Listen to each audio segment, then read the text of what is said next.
Hello everyone! Welcome back muli dito sa ating YouTube channel. Naway nasa mabuti kayong kalagayan kasama ang inyong mga mahal sa buhay. At para naman sa mga subscribers natin na nasa ibayong dagat, nasa abroad, nagsusumikap dahil gusto may mabago ang kanilang buhay at buhay ng kanilang pamilya, dasal ko lagi ang inyong kaligtasan. At sa vlog na ito, pag-uusapan natin ang feng shui tips para sa mga safe boxes, sa mga vaults, sa mga taguan natin ng yaman, taguan natin ng pera at ibang mahalagang bagay. Kung bago ka pa lang dito sa YouTube channel natin na ito, huwag niyo pong kalimutan mag-subscribe at hit that notification bell para lagi kayo mauna sa mga kaabang-abang natin na vlog at live dito sa channel na ito.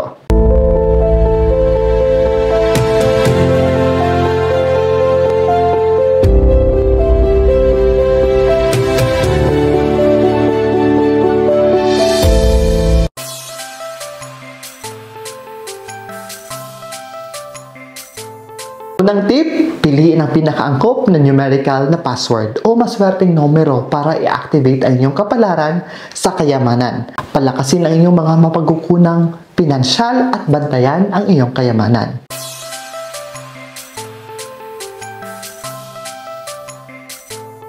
Iwasan ang kitang-kitang lokasyon. Ang ligtas ay dapat na nakatago, hindi nakalagay sa isang malinaw na lugar.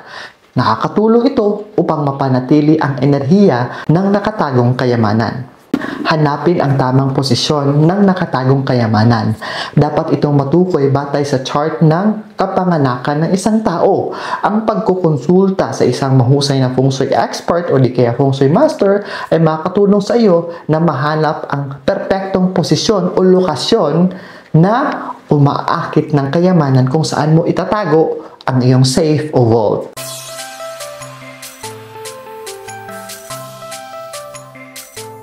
Pagsasama-sama ng kayamanan, mga accessories sa iyong feng shui safe. Ang feng shui ay hindi lamang tungkol sa pagpuposisyon ng mga kasangkapan at dekorasyon. Umaabot din ito sa mga personal na bagay tulad ng mga wallet at accessories na maaaring itugma sa feng shui vault or safe mo. Narito kung paano mo maaaring ihanay ang mga elementong ito.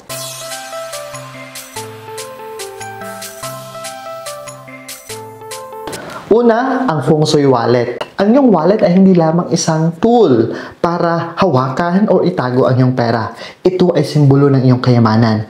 Ang pagpili ng tamang kulay, material at sukat ayon sa mga prinsipyo ng feng shui ay maaaring makaakit ng higit pang kaunlaran. Halimbawa, ang isang itim o gintong wallet ay maaaring sumagisag sa pag-accumulate ng kayamanan. Ang pagpapares ng feng shui wallet sa iyong vault or safe na naglalaman ng parehong scheme ng kulay ay lumilikha ng magkaugnay na enerhiya na mas makakaakit ng kayamanan.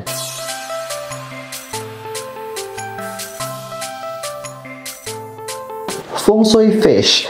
Kadalasang ginagamit sa feng shui para simbolo ng kasaganahan.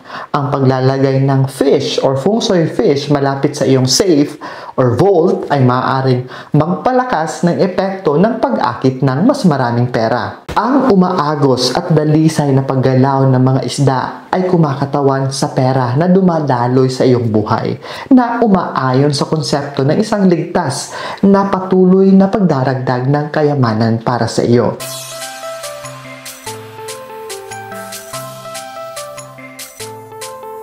Feng shui plant.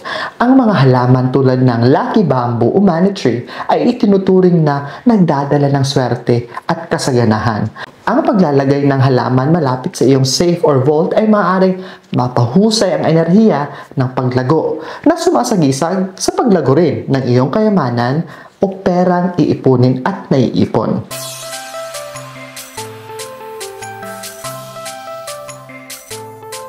Feng Shui Chinese coin. Ang mga sinaunang Chinese na barya na ito ay kadalasan tinatalian ng pulang string ay sumisimbolo ng kayamanan sa Feng Shui.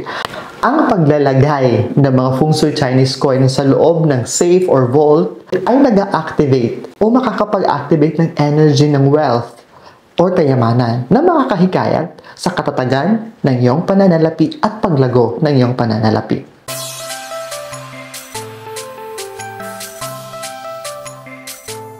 Feng Shui Pishu. Pinaniniwala ang umaakit ng kayamanan. Ang pishu ay maaaring gamitin bilang pandekorasyon na bagay malapit sa iyong safe.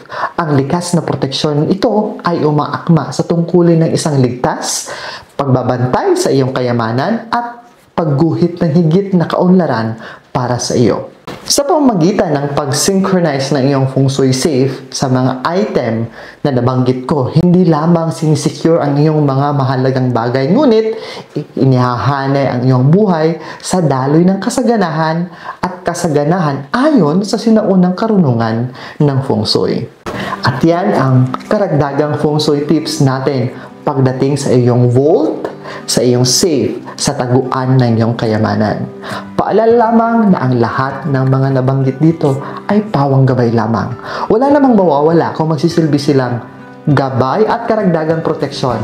Basta't samahan natin ng dasal, mabuting gawa at sariling sikap, mas lalo tayong uulanin ng maraming blessings. At higit sa lahat, para maging matiwasay, ligtas at punong-puno ng grasya ang buhay, importante ang pagkakaroon ng positibong isipan, positibong pananaw at positibong disposisyon sa buhay. Muli, maraming salamat sa inyong patuloy na panonood, patuloy na pagtitiwala at patuloy na pagmamahal. Kita-kita tayo sa susunod kong vlog dito sa channel na ito at sa isa ko pang YouTube channel, Franz Byron PH. Mag-subscribe kayo dyan and also follow me in all of my social media accounts. Muli, ingat always!